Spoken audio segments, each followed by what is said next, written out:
કેમ છો બાળ મિત્રો? મજામાં ને? બીઆરસી એટલે કે block resource centre Junagadh corporation દ્વારા આ જ્ઞાન સાધના શિષ્યવૃત્તિ પરીક્ષાના ઓનલાઈન વર્ગમાં આપનું સ્વાગત છે.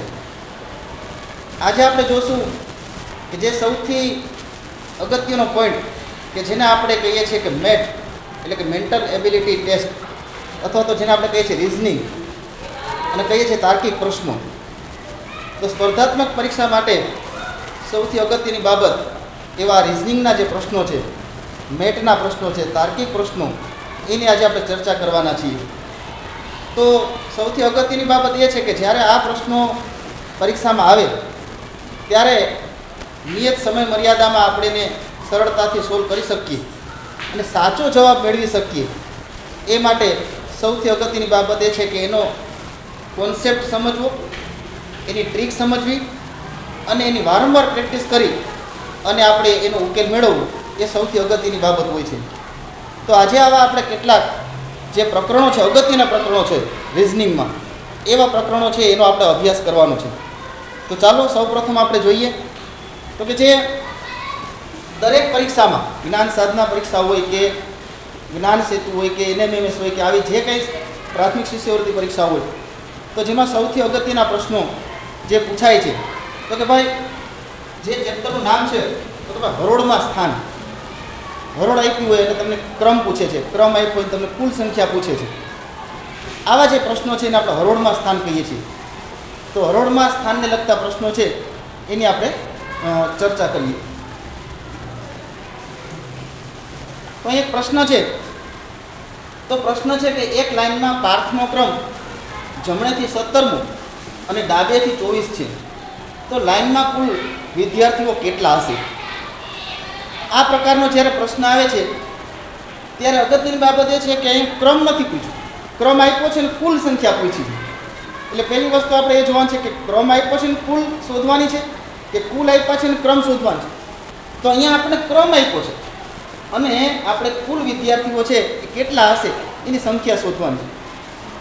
તો અહીંયા આપણે જોઈએ તો કે ભાઈ આવો જ્યારે પ્રશ્ન પૂછાય ત્યારે સૌ પ્રથમ આપણે તો કે ભાઈ એક લાઈન છે જમણેથી, આ પ્રકારના પ્રશ્નોમાં તમને જમણેથી, ડાબેથી, ઉપરથી, નીચેથી આ રીતના પ્રશ્નો પૂછે, છેલ્લેથી, પહેલેથી આ રીતના જે શબ્દો છે એ શબ્દોનો ઉપયોગ કરતા હોય છે. તો અહીંયા જમણેથી એટલે આપણે જોઈ શકીએ કે આ જમણેથી અને આ ડાબેથી. હવે પાર્થ છે, આ પાર્થભાઈ છે, બરાબર, આ પાર્થ છે, એનો જમણેથી 17મો ક્રમ છે. એટલે એનો અર્થ એમ થશે કે આ જે જમણેથી 17મો ક્રમ છે એટલે અહીંયા જે વિદ્યાર્થીઓ છે કેટલા છે? તમે કહેશો સ્વાભાવિક છે 16 વિદ્યાર્થીઓ છે. હવે આ જે પાર્થભાઈ છે એ ડાબેથીનો ક્રમ કેટલામો છે? તો કે 24મો છે. તો અહીંયા આપણે જોઈ શકીએ કે આ ડાબેથી આપણે જોઈએ તો ડાબેથીનો ક્રમ 24મો છે, 24મો. તો આપણે જોઈ શકીએ કે તો કેટલા વિદ્યાર્થી હશે એ બાજુ? તો કે 23 વિદ્યાર્થી હશે. હવે અહીંયા આપણે કીધું છે કે કુલ વિદ્યાર્થીઓ કેટલા હશે? તો તમે જોઈ શકો કે ભાઈ અહીંયા 23 વિદ્યાર્થી જોવા મળે છે. આપણે ડાબી બાજુ જ્યારે ગણના કરી છે, જમણી બાજુથી ગણના કરી છે ત્યાં 16 વિદ્યાર્થી જોવા મળે છે. તો તમે 23 + 16 તો કે 23 + 16 તો કેટલા થશે? તો કે 39. અને પાર્થ પોતે એક એટલે કેટલા વિદ્યાર્થી થશે? તો કે 40 વિદ્યાર્થી થશે. પણ જ્યારે આ પ્રકારનો પ્રશ્ન પૂછાય ત્યારે તમારે જો આ પ્રકારનું કોઈ ડ્રો ન કરવો હોય, આ પ્રકારનું કંઈ તમારે દોરવું ન હોય અને આનો તમારે સરળતાથી જવાબ છે એ શોધવો હોય તો એક વસ્તુ, એક સૂત્ર તમે યાદ રાખજો કાયમ માટે. જ્યારે પણ તમને કોઈ એક્ઝામમાં કુલ વિદ્યાર્થીની સંખ્યા શોધવાનું કે ત્યારે તમારે જે ક્રમ આપ્યા હોય એ ક્રમનો સરવાળો પહેલાં કરવાનો છે. કુલ યાદ રાખવાનું, કુલ એટલે સરવાળો, સરવાળા નિશાન. તો કે ભાઈ અહીંયા શું કીધું છે? કુલ વિદ્યાર્થી. તો તમારે ક્યાં ક્યાં ક્રમ આપ્યા છે તમને? તો કે પ્રશ્નમાં તો કે 17મો ક્રમ અને 24મો ક્રમ. તો કે જમણેથી 17મો ક્રમ અને ડાબેથી 24મો ક્રમ. ઉપરથી આપ્યું હોય, નીચેથી આપ્યું હોય, પહેલેથી આપ્યું હોય, છેલ્લેથી આપ્યું હોય, આ જે ક્રમ આપ્યા છે એ ક્રમનો તમારે સરવાળો કરવાનો છે જ્યારે કુલ વિદ્યાર્થી શોધવાનું છે ત્યારે. તો ક્યાં ક્યાં ક્રમ તમને આપ્યા છે? તો કે 17 + 24. તો પહેલાં તમે આનો સરવાળો કરી નાખો. 17 + 24 એટલે અહીંયા કેટલા થશે તો 41 41. હવે 41 તમે કર્યા છે ત્યારે સરવાળો કર્યો છે તો હવે તમારે એક માઈનસ કરવાનો છે જે વ્યક્તિ પોતે છે. એટલે અહીં બે ક્રિયા કરવાની થશે ક્રમમાં અને કુલમાં. પણ કુલ જ્યારે પૂછ્યા હોય ત્યારે પહેલા સરવાળો જ કરવાનો છે. ત્યારે સરવાળો કરી એક માઈનસ કરી નાખો. 41 માંથી છે તો 40. ધેટ મીન્સ કે આનો જવાબ આવશે બી. કુલ વિદ્યાર્થી હશે એ 40 વિદ્યાર્થીઓ હશે. તો આ પ્રકારનો પ્રશ્ન જ્યારે પરીક્ષામાં પૂછાય, કુલ વિદ્યાર્થીની સંખ્યા તમને શોધવાની હોય ત્યારે વસ્તુ યાદ રાખવાની કે જે ક્રમ તમને આપ્યા હોય એ ક્રમનો સરવાળો કરો અને પછીમાંથી એક માઇનસ કરો એટલે જે સંખ્યા તમને મળશે એ તમારો જવાબ બનશે. એટલે કે કુલ વિદ્યાર્થીઓ મળશે. આવો એક પ્રશ્ન આપણે જોઈએ.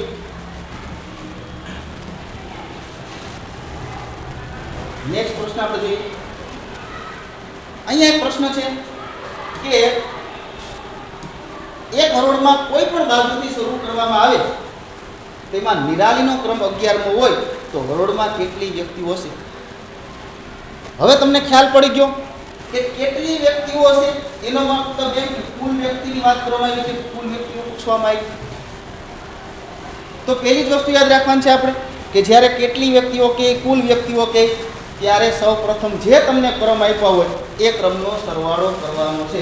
હવે તમે એમ કહેશો કે સાહેબ અહીંયા તો 11મો ક્રમ છે, એક જ વસ્તુ એક જ સંખ્યા આપી છે. પણ એક સંખ્યા નથી.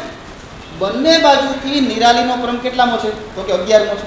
બંને બાજુથી એટલે કે ડાબેથી લ્યો તો 11મો, જમણેથી લ્યો તો 11મો, ઉપરથી લ્યો તો 11મો, નીચેથી લ્યો તો. તો અહીંયા એક જ વસ્તુ, જ્યારે કેટલી વ્યક્તિ શોધવાની હોય, કુલ વ્યક્તિ શોધવાની હોય ત્યારે જે તમને સંખ્યા આપી છે, જે ક્રમ આપ્યો છે એ ક્રમનો સરવાળો કરો.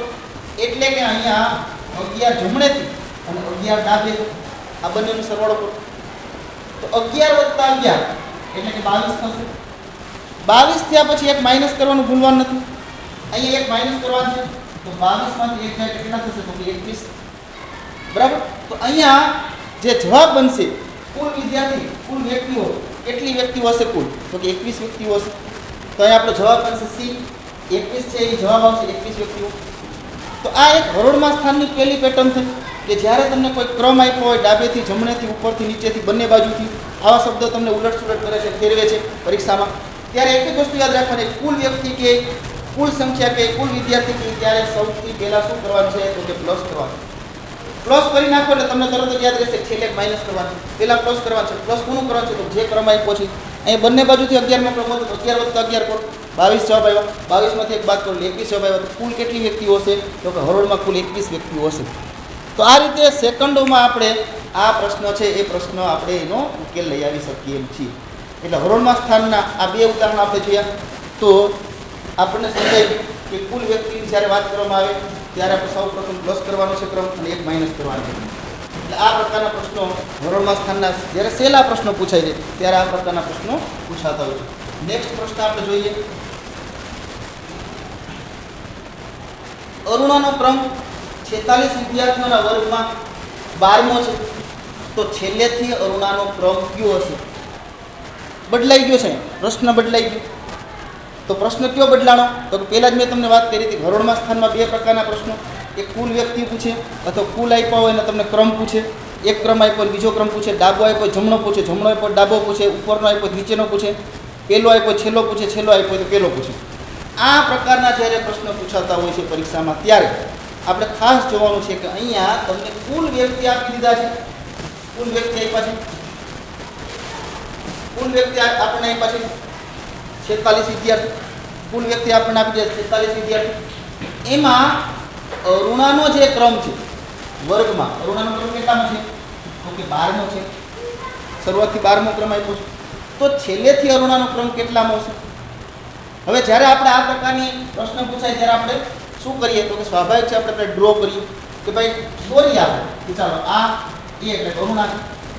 બરાબર. અરુણાનો ક્રમ ઉપરથી આપણે જોઈએ તો કે ભાઈ 12મો ક્રમ છે, આ 12મો ક્રમ છે. તો સ્વાભાવિક છે ઉપર કેટલા વિદ્યાર્થી હશે તો કે 11 વિદ્યાર્થી હશે. 11 વિદ્યાર્થી હશે. હવે તો કે 11 વિદ્યાર્થી અને આ 12મો ક્રમ. હવે કુલ કેટલા વિદ્યાર્થી છે તો કે ભાઈ 46 વિદ્યાર્થી છે. તો 46 માંથી આપણે શું કરીએ તો કે 12 કરીએ, બાદ કરીએ તો કે ભાઈ કેટલા આવે તો 34 આવે. એનો અર્થ એમ કે અરુણાની પછી બરાબર છે. જે વિદ્યાર્થીઓ છે એ કેટલા હશે? તો કે અહીંયા હશે તો કે ભાઈ 34 વિદ્યાર્થી હશે. પણ હવે આપણે જ્યારે અરુણાને ગણી લઈએ તો અહીંયા 11નો ક્રમ, 11 ને 1 12 અને આ કેટલા થશે? તો કે 34. એટલે 34 ને 12 કેટલા થઈ ગયા? તો કે 46 થઈ ગયા. હવે આપણને જ્યારે છેલ્લેથી ક્રમ પૂછ્યો છે તો સ્વાભાવિક છે છેલ્લેથી ક્રમ આપણે જો 34 વિદ્યાર્થી હોય તો અરુણાનો ક્રમ કેટલામો હોય છેલ્લેથી? તો કે 35મો હોય. જ્યારે ઉપરથી આપણે લઈએ તો 12મો ક્રમ થાય, નીચેથી લઈએ ત્યારે કેટલામો ક્રમ થશે? તો કે 35મો ક્રમ થશે. તો જ્યારે ક્રમની વાત આવી ત્યારે પણ આપણે આ રીતે ઘણી વખત આપણે આકૃતિ ડ્રો કરી અને આપણે દોરીને સમજતા હોય છે, પણ આમને પણ દોરવાની જરૂર નથી. તો શું કરવાનું? તો કે ભાઈ તમને જ્યારે કુલ સંખ્યા આપી હોય અને ક્રમ પૂછ્યો હોય, કુલમાં આપણે શું કર્યું ખાલી યાદ કરી લો. તો કે કુલમાં આપણે કર્યું તો પહેલાં પ્લસ કર્યું અને પછી એક માઇનસ કર્યું. તો જ્યારે ક્રમની વાત આવે કયો ક્રમ હશે? તો એનાથી વિરુદ્ધ કરવાનું છે. તો કે ભાઈ કુલ જે સંખ્યા છે તો કે 46, આ 46 છે. એ 46 માંથી જે ક્રમ છે એ ક્રમ બાદ કરી નાખવાનો છે. ઓલામાં આપણે પ્લસ કર્યું હતું, શરૂઆતમાં આપણે 2 પ્રશ્નો છે એમાં આપણે પ્લસ કર્યું છે, આમાં આપણે શું કરવાનું છે? તો કે માઇનસ કરવાનું છે, ક્રમ શોધવાનો છે. હવે 46 માંથી તમે 12 માઇનસ કરો તો કે 6 માંથી 2 4 અને કેટલા થયા? તો કે 34. જ્યારે આપણે શરૂઆતના પ્રશ્નો જોયા ત્યારે આપણે શું કર્યું હતું? કે પહેલા પ્લસ કર્યું હતું પછી માઇનસ કર્યું. અહીંયા આપણે શું કરશું? તો કે માઇનસ કર્યું છે તો હવે શું કરશું? તો કે પ્લસ 1 કરશું. તો અહીંયા 34 માં 1 ઉમેર્યું તો કેટલા થઈ જશે? તો કે 35 માં. એટલે જવાબ આવશે તો કે ભાઈ અરુણાનો છેલ્લેથી ક્રમ કેટલા હશે?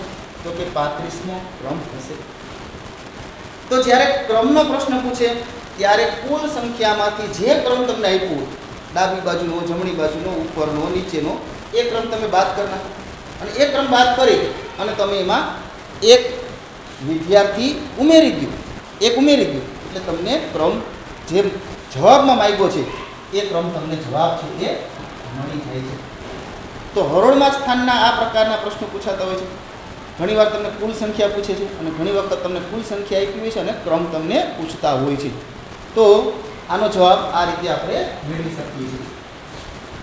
નેક્સ્ટ પ્રશ્ન આપણે લઈએ.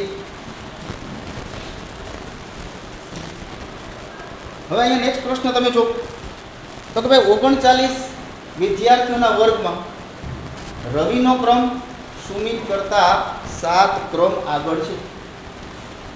2 વિદ્યાર્થી તો અહીં સમજવાનું છે આ પ્રશ્ન. જો સુમિતનો ક્રમ છેલ્લેથી 17મો હોય તો રવિનો ક્રમ ઉપરથી કયો હશે? આ પ્રકારના પ્રશ્નોમાં તમને ટ્વિસ્ટ કરીને પ્રશ્ન પૂછે છે, થોડુંક મૂંઝવે છે તમને જ્યારે 2 વિદ્યાર્થીની વાત કરે ત્યારે. તો અહીંયા પણ આપણે સમજીએ આ પ્રશ્નને. તો પહેલી વસ્તુ આપણે સમજીએ કે જવાબમાં શું પૂછ્યું છે? તો કે ક્રમ પૂછ્યો છે. આપણે ક્રમની જ વાત કરવામાં આવી છે કે ભાઈ ક્રમ કયો હશે. તો સમજીએ 2 વિદ્યાર્થીને. તો ભાઈ કુલ વિદ્યાર્થી કેટલા છે? તો કે કુલ વિદ્યાર્થી 39 છે. 39 છે કુલ છે. આ 39 ને આપણે અહીંયા ધ્યાનમાં રાખીએ. 39 કુલ વિદ્યાર્થી છે. એમાં રવિનો ક્રમ છે એ સુમિત કરતા 7 ક્રમ આગળ છે. રવિનો ક્રમ તો દાખલા તરીકે રવિ છે. હવે રવિનો જે ક્રમ છે એ સુમિત કરતા 7 ક્રમ આગળ છે. એનો મતલબ એમ કે વચ્ચે કેટલા વિદ્યાર્થી હશે? રવિ અને સુમિત વચ્ચે તો કે 6 વિદ્યાર્થી હશે, કારણ કે 7 ક્રમ આગળ છે, એના પછી સુમિત છે 7 ક્રમ પાછળ. તો અહીંયા 6 વિદ્યાર્થી વચ્ચે હશે. જો સુમિતનો ક્રમ છેલ્લેથી 17મો હોય, સુમિતનો ક્રમ છેલ્લેથી કેટલા વાત કરી છે? 17મો હોય. તો અહીંયા સુમિત, આ સુમિત. હવે સુમિતનો છેલ્લેથી 17મો છે, આ 17મો ક્રમ છેલ્લેથી. તો એનો મતલબ એમ છે કે અહીંયા કેટલા વિદ્યાર્થી હશે? તો કે 16 વિદ્યાર્થી હશે. બરાબર? છેલ્લે કેટલા વિદ્યાર્થી હશે? છેલ્લે સુમિત પછી કેટલા વિદ્યાર્થી હશે? તો 16 વિદ્યાર્થી.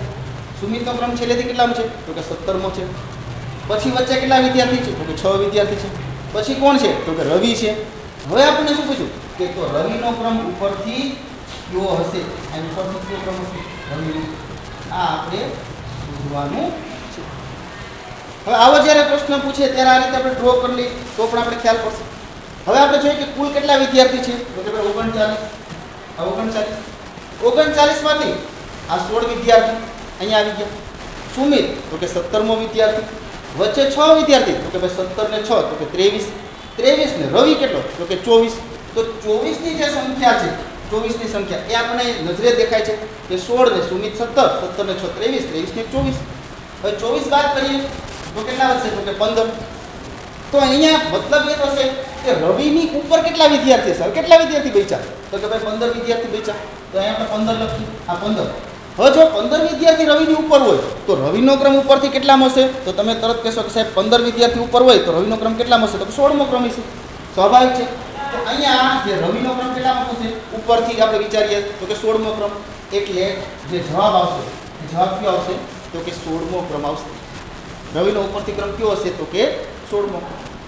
તો જ્યારે આ રીતના આપણને પ્રશ્ન જ્યારે પૂછ્યા હોય ત્યારે આ રીતે ડ્રો કરીને પણ આપણે એનો જવાબ મેળવી શકીએ.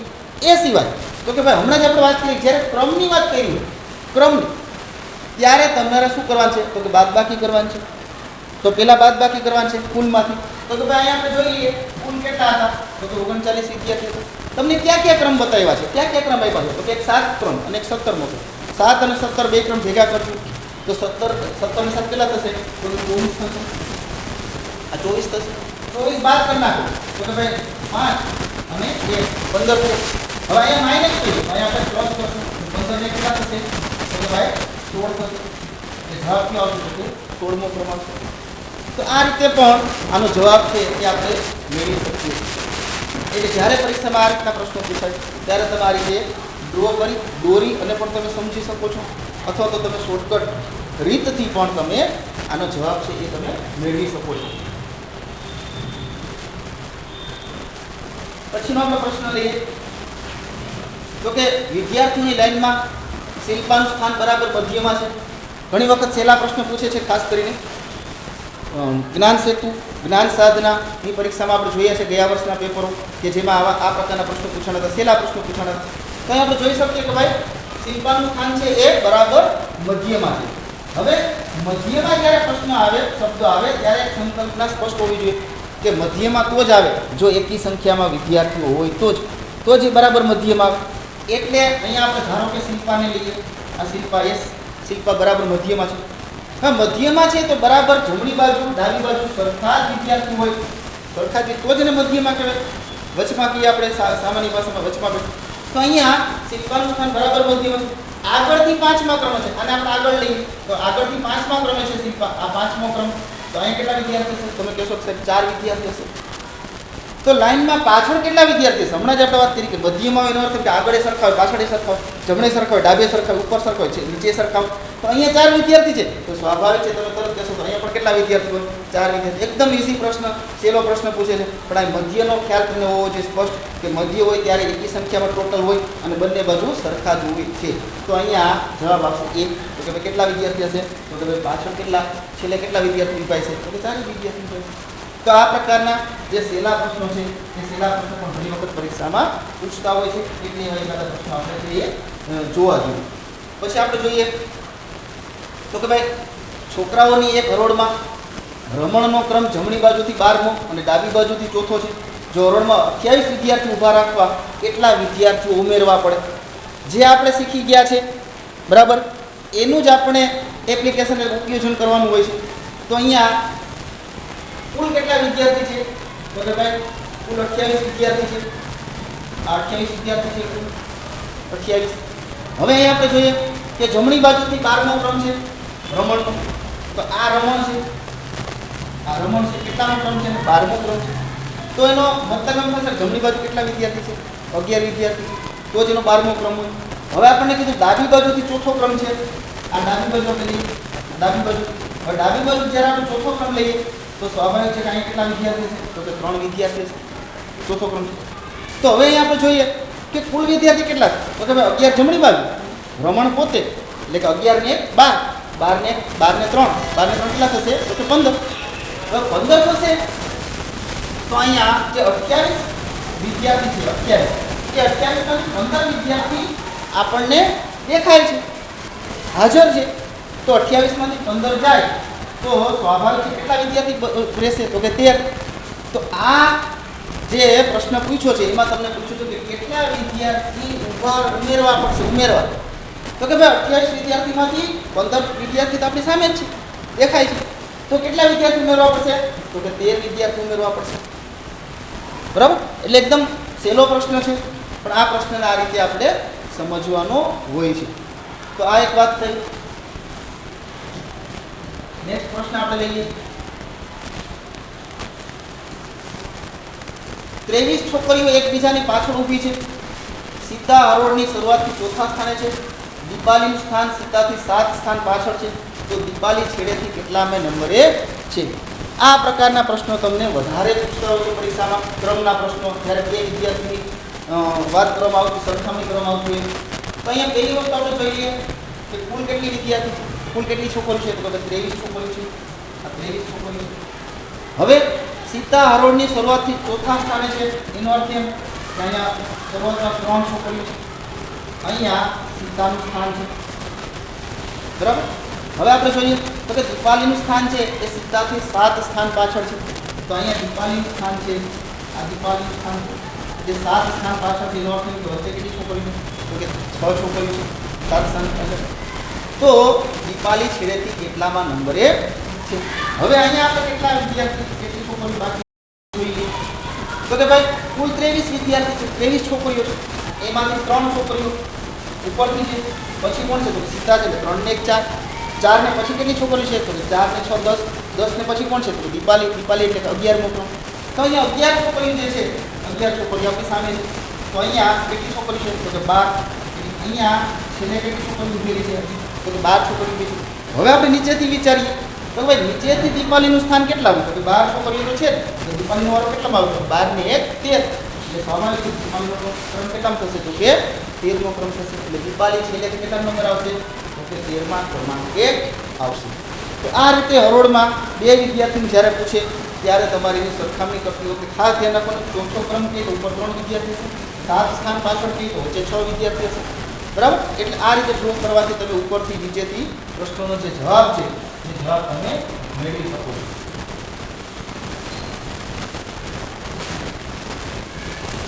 હવે આપણે જોઈએ હરોળમાં સ્થાનનો છેલ્લો પ્રશ્ન. બહુ સરસ પ્રશ્ન અને જે હાઈ લેવલની સ્પર્ધાત્મક પરીક્ષા હોય એમાં પૂછાય છે, પણ નાની પરીક્ષામાં પૂછાઈ ગયો તો બહુ સરસ મજાનો પ્રશ્ન છે. એક પાર્ટીમાં 15 વ્યક્તિઓ પરસ્પર હાથ મિલાવે છે, તો કુલ હાથ મિલાવવાની સંખ્યા કેટલી?